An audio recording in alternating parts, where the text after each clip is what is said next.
여러분 반갑습니다. 오늘도 브라커프 조직신학 교회론과 관련된 내용들을 함께 공부하도록 하겠습니다. 이건 함께 주기도문으로 신앙 고백하시고 함께 기도하시고 오늘 공부를 시작하도록 하겠습니다. 하늘에 계신 우리 아버지여, 이름이 거룩히 여김을 받으시오며 나라의 임하옵시며 뜻이 하늘에서 이룬 것 같이 땅에서도 이루어지이다. 오늘날 우리에게 일용할 양식을 주옵시고 우리가 우리에게 죄 지은 자를 사하여 준 것 같이 우리 죄를 사하여 주옵시고 우리를 시험에 들지 말게 하옵시고 다만 악에서 구하옵소서. 대개 나라와 권세영광의 아버지께 영원히 있사옵나이다. 아멘.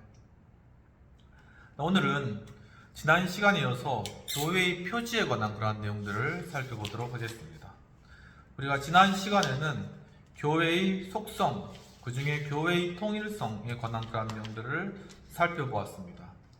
또한 교회의 거룩성에 관한 내용들을 로마 가톨릭 교회의 개념과 개신교의 개념, 그리고 또한 교회의 보편성에 대한 개념에 대해서도 로마 가톨릭 교회의 개념과 개신교의 개념을 살펴보았습니다. 오늘은 교회의 표지에 관한 내용들이 되겠습니다. 교회의 표지에 관한 일반적인 진술로서 표지가 필요한 이유와 관련된 것입니다. 교회가 분명히 하나였던 때에는 표지에 대한 필요성을 거의 느끼지를 못했습니다. 그러나 이단이 나타나자 참된 교회를 인식하는 표지를 천명해야 할 필요가 생긴 것입니다. 이 표지의 필요성에 대한 인식은 이미 초대교회 때 나타났으며 중세 시대에 불분명해졌다가 종교개혁 시대에 다시 강하게 나타났습니다. 종교개혁 시대의 기존 교회는 크게 두 파로 나뉘었을 뿐만 아니라 개신교 자체는 여러 교회와 종파로 분열되었습니다. 그 결과로서 참된 교회와 거짓 교회를 구분하는 표지가 필요하다는 것이 점점 더 절실해졌다라는 것입니다. 종교개혁이란 바로 그 사실이 종교개혁자들이 하나님께서 교회를 보존하신다는 사실을 부인하지 않지만, 그러나 유형교회의 경험적인 구현은 오류에 빠질 수 있으며 진리에서 떠날 수 있을 뿐만 아니라 완전히 타락할 수 있다는 사실을 깊이 인식하고 있다는 걸 입증하는 것이라는 것이죠.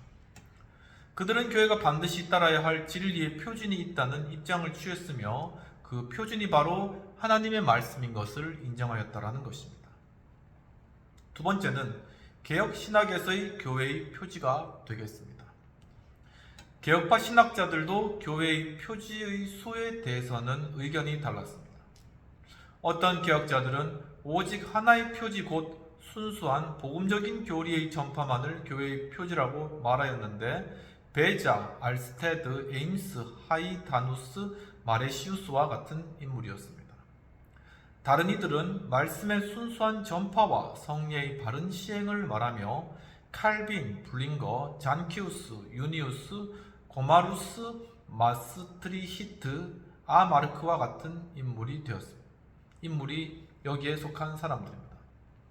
또한 또 다른 이들은 여기에 신실한 권징의 시행을 첨가했는데, 히페리우스, 마터, 우르시누스, 트렐카티우스, 하이데거, 벤델리우스와 같은 인물이 되겠습니다. 이 세 가지는 우리의 신앙 고백에서도 언급되고 있는데, 그러나 이 신앙 고백서는 이 세 가지를 언급한 뒤에 다음과 같이 이 셋을 하나로 묶어 말합니다. 간단히 말해서 모든 일이 하나님의 순수한 말씀에 따라 다루어진다면 이라는 그러한 언급을 붙이는 것이죠. 시간이 지나면서 특히 스코틀랜드에서 교회의 존재에 절대적으로 필요한 특징들과 교회의 안녕에만 필요한 조항들이 구분되게 되었습니다. 어떤 자들은 권징이 교회의 건전성을 유지하는 데 아무리 필요하다고 할지라도 권징 없는 교회는 교회가 아니라고 말하는 것은 잘못이라고 생각하기 시작하였습니다. 어떤 이들은 성례의 바른 시행에 대해서도 같은 생각을 하게 되었는데, 그 이유는 예컨대 침례교나 퀘이커교를 교회가 아니라고 단언할 수 없었기 때문이라는 것입니다.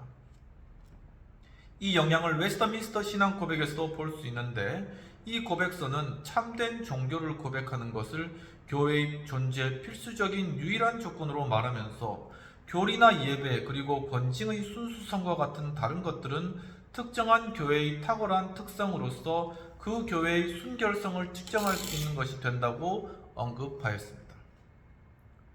카이퍼 박사는 말씀의 선포와 성례의 시행만을 교회의 참된 표지로 인정하였습니다. 왜냐하면 첫 번째로 이 표지들만이 특별한 것, 즉 교회의 특성이며 다른 단체에는 전혀 없는 것이기 때문이고, 두 번째로는 그리스도께서 교회 안에서 은혜와 성령으로 역사하는 도구가 되기 때문이라고 이야기를 하였습니다. 이 표지들만이 교회를 구성하는 형성적 요인이 되기 때문이라는 것이죠. 세 번째입니다. 권징은 다른 단체에서도 발견할 수 있으며 이 두 표지와 동등한 것이 될 수 없다는 것입니다. 이 사실을 염두에 두면서도 그는 권징의 신실한 시행을 교회의 표지들 가운데 하나로 간주하는 것을 반대하지 않습니다. 그런데 보통 언급되는 세 가지 표지들이 실제로 동등하지 않다는 것은 명백한 사실인 것입니다. 엄격히 말하면 말씀을 참되게 선포하고 그것을 교리와 삶의 표준으로 인식하는 것이 교회의 유일한 표지다라는 것입니다. 이 표지가 없으면 교회가 존재하지 않는 것입니다.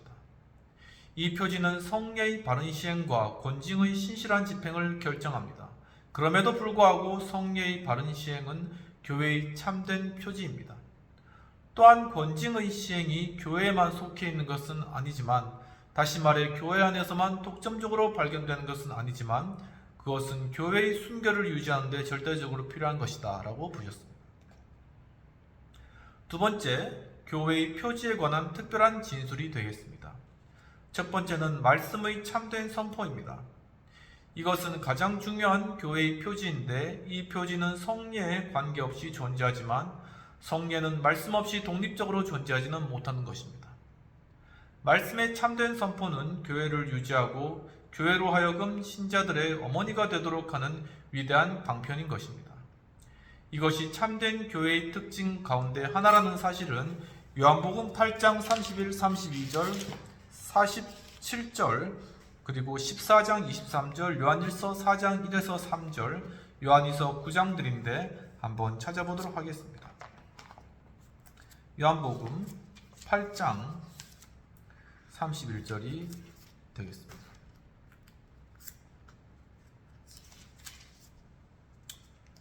그러므로 예수께서 자기를 믿은 유대인들에게 이르시되 너희가 내 말에 거하면 참 내 제자가 되고 진리를 알지니 진리가 너희를 새롭게 자유롭게 할지니라. 47절 하나님께 속한 자는 하나님의 말씀을 듣나니 너희가 듣지 아니함은 하나님께 속하지 아니하였음이니라. 14장 23절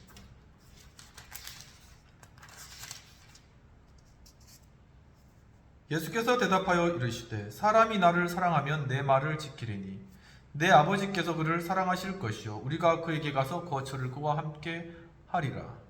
요한일서 4장 1에서 3절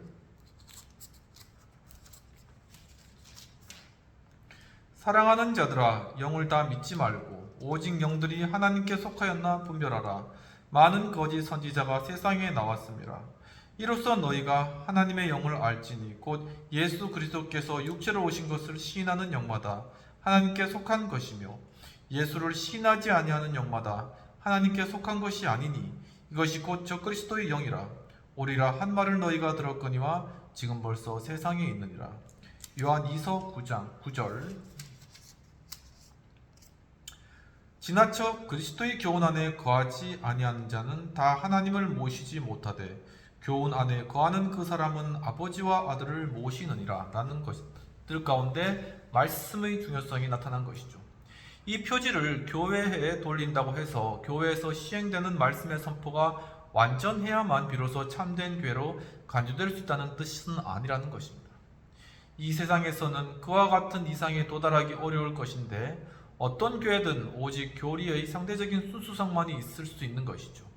그러나 한계가 있는 바 교회가 진리를 그릇되게 가르치고 부인한다면 교회는 참된 성격을 잃고 거짓 교회가 되는 것이다 라는 것입니다. 신앙의 기본적인 조항들이 공적으로 거부되고 교리와 삶이 더 이상 하나님의 말씀의 통제를 받지 않을 때 거짓 교회가 된다는 것입니다. 두 번째는 성례의 바른 시행이 되겠습니다. 성례는 말씀과 분리시켜는 안 되는데, 왜냐하면 성례는 그 자체로 고유한 내용이 있는 것이 아니라 하나님의 말씀에서 비롯된 내용을 갖기 때문이다라는 것입니다. 사실상 성례는 말씀의 가시적인 선포라는 것입니다. 따라서 성례는 말씀의 합법적인 사역자들에 의해 하나님이 세우신 제도에 따라 다만 자격을 갖춘 교인들 곧 신자들과 그 자녀들에게만 시행되어야 된다라고 보았습니다. 복음의 핵심적인 진리를 거부하는 것은 자연히 성례의 바른 시행에 영향을 준다는 것입니다. 로마 교회는 분명히 말씀과 성례를 구분하고 성례의 마술적인 효력을 부여함으로써, 그리고 필요한 경우에는 산파도 세례를 베풀 수 있도록 함으로써 성례의 바른 양식에서 멀어졌다라고 보셨습니다.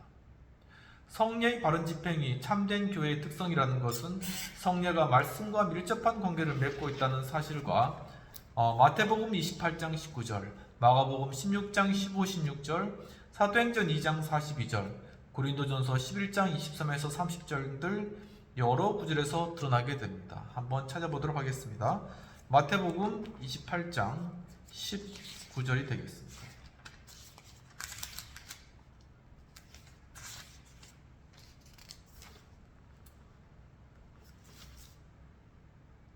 그러므로 너희는 가서 모든 민족으로 제자를 삼아 아버지와 아들과 성령 이름으로 세례를 주고 라고 이야기하고 있는 것입니다. 마태복음 16장 15절, 또 이르시되 너희는 온 천하에 다니며 만민에게 복음을 전파하라.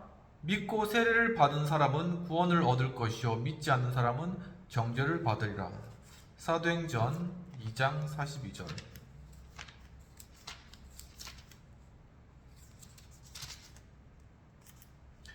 그들이 사도의 가르침을 받아 서로 교제하며 떡을 떼며 오직 기도하기에 힘쓰니라. 그리고 고린도전서 11장 23에서 30절.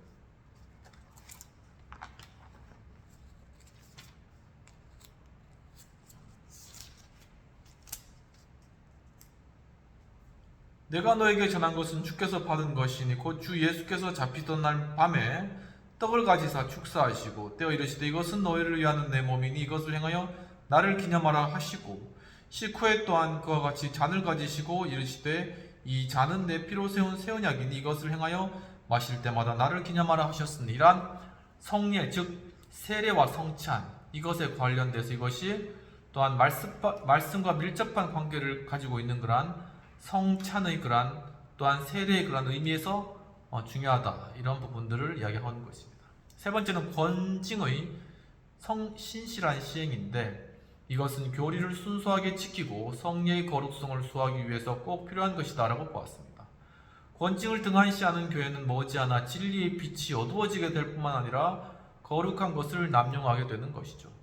그러므로 지상에서 가능한 한 이상적인 교회를 유지하려고 하는 교회는 성실하고 부지런하게 권징을 시행하지 않으면 안 된다는 것입니다. 하나님의 말씀은 그리스도의 교회에서 적절한 권징을 시행할 것을 강조한다는 것이죠.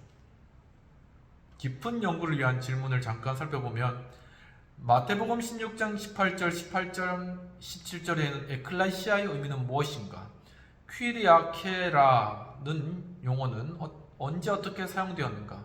네덜란드 키르케와 게멘테는 어떻게 다르며 헬라어와는 어떻게 관련되는가? 성경에서는 전 세계 곳곳에서 외형적으로 그리스도를 고백하는 사람들의 전체 집단을 통일체로 지칭하기 위해 에클레시아라는 단어가 사용되는 구절이 있는가? 이 단어는 종파와 같이 동일한 정체 아래 모인 일군의 교회들을 가리키는 단어로 사용될 수 있는가? 교회의 가시성은 다만 그 지체들의 가시성에 불과한가? 그렇지 않다면 교회는 어떤 의미에서 가시적인가? 유형교회는 그리스도와의 단순한 외형적 관계 안에만 있는 것인가? 그리고 교회는 외형적인 약속과 특권들 이외의 다른 어떤 것을 향유하는가? 유형교회의 본질은 무형교회의 본질과 다른 것인가? 조직체로서의 교회와 유기체로서의 교회를 구분하는 시도에는 어떠한 반론들이 있는가? 로마 가톨릭 교회의 교회관과 개혁교회의 교회관의 근본적인 차이점은 무엇인가? 라는 그런 내용이 되겠습니다. 까지 하고 세 번째 큰 단원으로서 교회의 정치에 관한 내용들을 살펴보도록 하겠습니다. A. 교회의 정치에 관한 다양한 이론들에 관한 내용입니다. 첫 번째로는 퀘이커파와 다비파의 견해가 되겠습니다.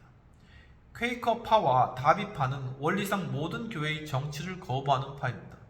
그들의 견해에 따르면 모든 외형적인 교회의 형성은 필연적으로 부패하여 기독교 정신과는 반대되는 결과를 초래하게 되어 있다라고 이렇게 본 것이죠. 이는 신적인 것을 희생시키고 인간적인 요소를 중요시한다는 것입니다. 그것은 하나님이 부여해 주신 은사들을 무시하며 인간이 제정한 직분으로 은사를 대체한다는 것입니다. 따라서 그것은 성령으로 더불어 생명 안에서 교통하기보다는 교회 인간의 지식이라는 껍질을 씌운다는 것이죠. 그러므로 이들은 외형적인 교회의 형성을 필요 없는 것으로 간주할 뿐만 아니라 유형 교회를 조직하는 것은 죄악이라고까지 여긴다고 합니다. 그리고 직분은 무시되고 공예배 때 각자 성령의 감동을 따르기만 하면 되는 것인 것이죠.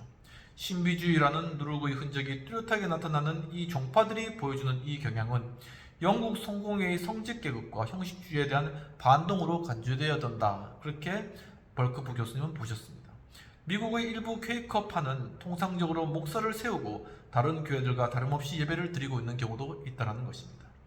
두 번째, 에라스투스 1524년에서 1583년 사이에 살아 계셨던 분이신데 그 에라스투스의 이름에서 유래한 에라스투스주의의 제도가 있습니다. 에라스투스주의자는 교회를 국가가 제정한 법규에 따라 존재하고 형성된 일종의 사회로 간주합니다.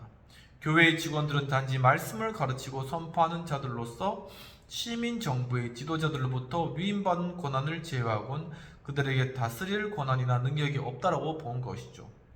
교회를 치리하고 권징을 시행하면 파문을 선고하는 것은 국가에 위임된 기능이라고 보았습니다. 교회의 견책은 그 시행이 교회의 합법적인 직원들에게 위임된 경우라 할지라도 시민 정부의 형벌이었다는 것이죠. 이 제도는 잉글랜드, 스코틀랜드 그리고 독일 루터 교회에서 다양한 방법으로 적용되었다는 것입니다. 이 제도는 예수 그리스도의 머리 되심이라는 근본적인 원리와 충돌하는 것이며 교회와 국가는 그 기원과 1차적인 대상과 그들이 행사하는 권세와 그 권세의 집행에서 다르며 또한 서로 독립적이라는 그러한 사실들을 모르고 있는 그러한 의견이라고 보셨습니다.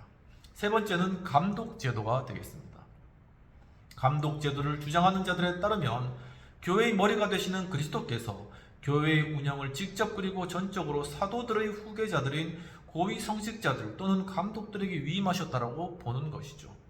이 감독들을 구별되고 독립적이며 무제한으로 계속할 수 있는 성직으로 만드셨다 이렇게 보셨습니다. 이 제도에서 신자들의 공동체는 교회의 정치에 절대로 참여하지 못하는 것입니다. 교회사에서 보면 초기에 로마 카톨릭 교회가 이 정체를 채택하였습니다. 영국에서는 이 정체가 에라스투스주의 정체와 결합되는 양상을 보였습니다.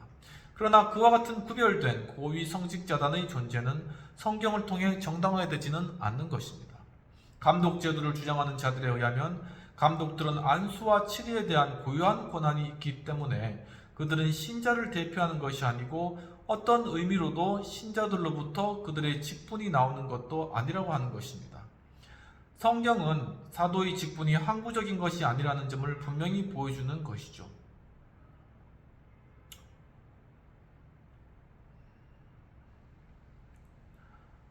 사도들이 뚜렷하게 구분되는 독립된 계층을 형성한 것은 사실이었습니다.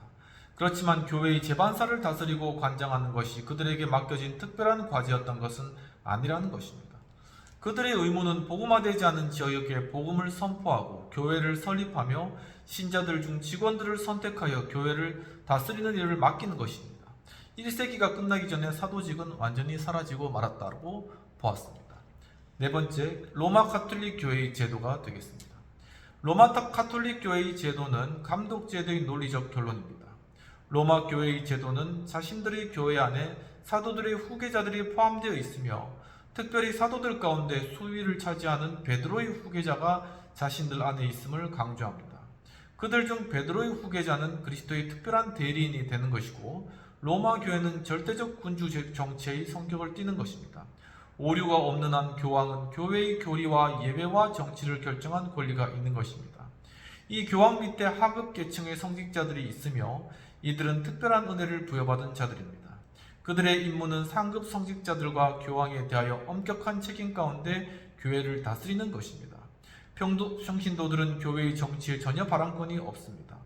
이 정체는 성경과 조화되지 않는데 성경은 이 정체의 근간이 되고 있는 베드로의 수익권을 인정하고 있지 않으며 오히려 교회의 문제에 대해서 평신도들의 발언권을 분명히 인정하고 있습니다. 뿐만 아니라 베드로의 시대부터 오늘까지 단절되지 않고 계승되어 왔다는 로마 가톨릭 주장은 역사적으로 모순됩니다. 교황 제도는 해석학적으로나 역사적으로 입증되기가 어렵습니다. 다섯 번째, 회중파 제도가 되겠습니다. 이 제도는 이른바 독립파의 제도라고도 불리는데 이 제도에 따르면 각 교회 또는 회중은 독립된 완전한 교회입니다. 이와 같은 교회에 있어서 교회의 치리권은 독점적으로 자신들의 일을 규정할 수 있는 교회의 회원들에게 있습니다. 직원들은 단지 지교회에서 가르치고 교회의 제반사를 관리하도록 임명되었을 뿐 교회의 회원으로서 그들이 소유하고 있는 것 이상으로 다스릴 권한은 전혀 없는 것입니다. 필요한 경우에는 공동의 이해를 위해 여러 교회들이 서로 연합하여 교회 회의나 지회 또는 지방회를 구성할 수 있습니다. 그러나 그와 같은 연합체의 결정은 엄격하게 말해서 공고적이거나 선언적인 의미일 뿐 어떤 특정한 교회에 대해 구속력이 있는 것은 아닌 것입니다. 이처럼 사역의 직분을 신자들의 결정에만 의존하게 하는 이런 회중 정치로는 하나님의 말씀과 일치하지 않습니다. 뿐만 아니라 개교회가 다른 교회들로부터 독립되어 있다는 이론은 교회의 통일성을 표현하기 어려우며 교회를 분열시키는 격을 초래할 뿐만 아니라 교회 정치에 온갖 독단성의 문을 열어놓을 수도 있고 지교회에서 문제가 발생할 때 호소할 곳이 없게 되기도 한다는 것입니다. 여섯 번째입니다. 국가교회 제도가 되겠습니다. 지방교회 제도를 대신하여 합동교회 제도라고도 불리는 이 정체는 파프에 의하여 독일에서 발전한 후에는 네덜란드에 도입되게 됩니다. 이 정체는 교회가 국가에 상응하는 자발적인 결사라는 전제하에 전개되는데 분리된 개교회나 회중들은 단지 하나의 국가교회의 지부일 뿐입니다. 교회의 고유의 권한은 국가적 조직에 있고 이 조직이 지교회를 관할한 것입니다. 이것은 고유의 권한을 당회에 두는 장로교의 정치와는 반대되는 것입니다. 지방교회 제도는 공예배를 개혁하고 교리와 행위에 관한 논쟁을 중지하며 대회를 소집할 권한이 국가에 있음을 인정합니다. 그러나 국가교회 제도는 감독권만을 고유의 권한으로 인정할 뿐 국가가 교회의 문제에서 행사할 가능성이 있는 모든 다른 권리들은 교회가 묵시적 양해 또는 협약을 통하여 국가에게 위임한 것으로 간주됩니다. 이 정체는 지교회의 자율성을 전적으로 무시하며 자율적 운영의 원리와 그리스도에 대한 직접적인 책임의 원리를 인정하지 않을 뿐 아니라 형식주의를 낳고 신앙을 고백하는 영적인 교회를 외형과 지역의 구호에게 따라서 나누게 되는 것입니다. 에라스투스주의의 정치와 흡사한 이 정체는 자연히 오늘날의 전체주의 국가 이념과 가장 잘 어울린다고 보셨습니다. 그러면 B. 개혁파 혹은 장로교 제도의 근본 원리를 살펴보도록 하겠습니다. 개혁교회는 그들의 교회 정치 제도가 세치까지 하나님의 말씀에 의하여 결정되었다고 주장하는 것은 아닙니다. 그 교회의 근본 원리들이 직접 성경에서 인출된 것이라고 주장하는 것입니다. 개혁교회는 또한 세칙들을 하나님의 법규라고 주장하는 것이 아니고 다만 이 제도의 일반적인 근본 원리를 그렇게 주장하는 것뿐입니다. 개혁교회는 많은 세부적인 항목들이 편의와 인간의 지혜에 의해 결정되었다는 사실을 기꺼이 인정합니다. 여기서 결론은 일반적인 구조가 엄격하게 유지되어야 하지만 어떤 세부 항목들 예컨대 교회들이 받는 일반적인 유익과 같은 항목들은 신중한 배려와 적절한 교회의 관습에 따라 변할 수 있게 되었다. 이렇게 보는 것입니다. 첫 번째는 그리스도는 교회의 머리이며 모든 교회의 권위의 원천이라는 것입니다. 로마 교회는 교회에 대한 교황의 수익권을 주장하는 데 가장 큰 역점을 둡니다. 종교개혁자들은 교황의 주장에 반대하면서 그리스도가 교회의 유일한 머리라는 사실을 강조하고 옹호했습니다. 그러나 그들은 교회에 대한 국가의 수익권을 인정하는 위험을 피할 수 없었습니다. 따라서 장로교와 개혁교회는 국가가 교회의 권리를 침해하려는 시도에 대항하여 예수 그리스도의 주권을 수호하고 또 다른 싸움을 싸우지 않으면 안 되었습니다. 이 싸움은 먼저 스코틀랜드에서 시작되었다가 이후 네덜란드에서 계속되었는데, 이 싸움의 대상이 유형교회의 수익권을 주장하는 교황청, 국가 그리고 국왕 등과 같은 외적인 권세였다는 사실에 근거하여 볼 때, 이 싸움에 참여한 자들은 특히 그리스도께서 유형교회의 유일한 합법적인 머리며 따라서 교회의 유일한 최고의 율법 수요자요 왕이라는 입장을 확립하고 주장하는 일에 각별한 관심을 기울였음을 알 수가 있는 것입니다. 물론 그들은 또한 그리스도를 무형교회의 유기적인 머리로 인정하였습니다. 그들은 무형교회와 그리스도가 나뉠 수 없는 것임을 깨달았습니다. 그러나 교황과 왕은 무형교회의 유기적인 머리라고는 주장한 일이 거의 없었으므로 이 점은 사실 문제가 되지 않았습니다. 스코틀랜드 신학자들에 관하여 워커는 이렇게 말하는데, 그들의 말한 의도는 그리스도가 유형적 조직체로서의 교회의 참된 왕이자 머리로서 다윗과 솔로몬이 옛 언약 백성을 다스린 것처럼 진실되고 또 문자 그대로 규례와 의식과 직분자들과 권세로서 교회를 다스린다는 것이다 라고 이렇게 이야기했다고 합니다.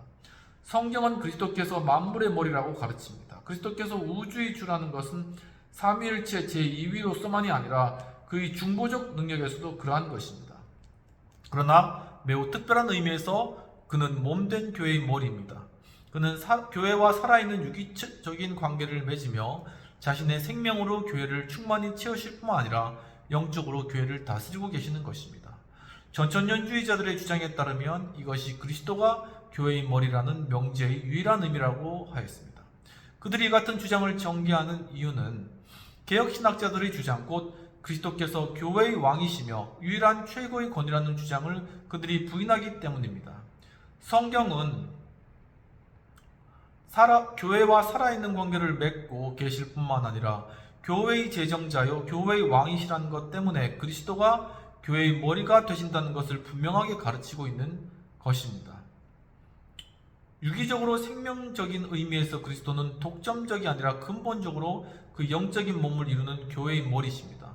그러나 그리스도는 동시에 유기적인 의미에서 뿐만 아니라 교회에 대해 권위를 가지고 다스리신다는 의미에서도 유형교회의 머리가 되시는 것입니다. 그리스도께서 이처럼 유형교회의 머리가 되시는 것은 그가 받으신 고난의 결과로서 그에게 부여된 통치권의 주요 부분입니다. 그의 권위는 다음과 같은 점에서 나타났습니다. 첫 번째, 그는 신약의 교회를 제정하셨습니다. 그러므로 교회는 오늘날 많은 사람들이 생각하듯이 오직 그 회원들의 동의에만 근거하는 단순한 자발적인 사회는 아니라는 것입니다. 두 번째, 그는 교회가 집행해야 하는 은혜의 방편, 곧 말씀과 성례를 제정하셨습니다. 이 부분들에 대해서는 그 누구에게도 법 제정권이 없습니다. 세 번째, 그리스도는 교회의 헌법과 직원들을 주시고 그들을 신적인 권위로 옷 입히심으로써 그들이 자신의 이름으로 말하고 행하게 하셨습니다. 그는 교회가 예배하러 모일 때 교회 안에 늘 임재해 계시며 교회의 직원들을 통하여 말씀하시고 행동하십니다.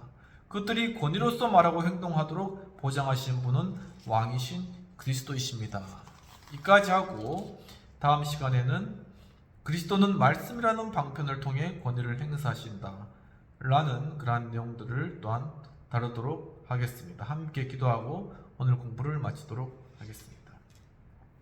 하나님 아버지, 오늘도 예수 그리스도 교회의 머리 되신 주님을 왕으로 모시고 이 교회가 참으로 이 국가도 아니고 또한 세속적인 교황도 아니며 오직 그리스도의 머리 되심 가운데 존재하는 바로 그러한 교회이며 참 주님께서 부여주신 그러한 권위와 사역자들에서 이루어지고 있는 것임을 깨닫게 주시는 감사합니다. 정말 이와 같이 우리의 삶 가운데 온전한 교회의 개념을 가지고 그 교회 안에서 우리가 또한 교제하며 만족해하며 그리스도의 지체로서 사역해 나가며 주님의 몸을 이루어 참 머리 대신 그리스도의 신부로서 교회를 온전하게 세워갈 수 있도록 주여 저희들의 삶을 인도하시고 도와주시옵소서.